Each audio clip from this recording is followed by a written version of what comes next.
10 years ago, 8 years ago, we had a very boho, loose silhouette. So we had a silhouette that was much like an A-frame, and now we're changing much more back to a silhouette whereby we're refining the body again. What's quite interesting now is that gender difference. I think socially, generally, the gender difference is becoming less and less pronounced. We've got a big groundswell of kind of androgyny, and I think a lot of younger generations certainly don't affiliate with just being masculine or just being feminine. So I think it's really interesting what the kind of blending that's happening at the moment across all disciplines, but fashion particularly.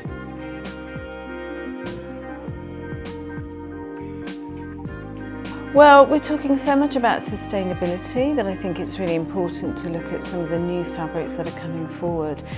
Things like vegan leather, looking at bamboo materials, looking at micro materials that are biological fabrics that are being grown, and I think those new materials are really, really interesting, and I think that will be the way forward in terms of innovation.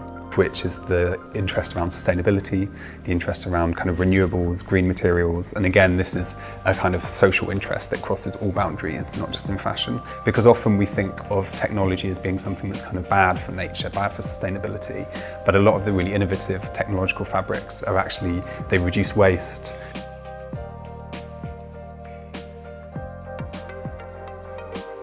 I mean, definitely there's a huge swing back to craft and back to make it yourself, do it yourself. It's about reconnecting us as well with tactility and materials. So really having amazing stories behind things, having artisanal techniques, knowing how something was made, where it came from, kind of really extraordinary processes and stories. I think that's more important than it's ever been. So for sure, people are looking for the kind of crafted and the artisanal in their in what they consume.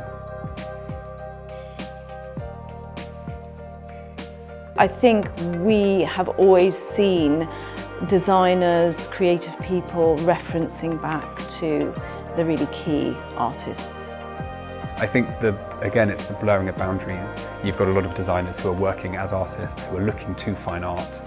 They're looking to sculpture for their inspiration, and they're making pieces which would certainly sit in any art collection. So yeah, I think definitely art and design, or elevating design pieces to artworks, is definitely happening.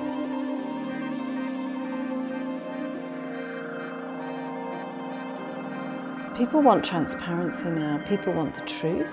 They don't want brands trying to sell them the brand's message.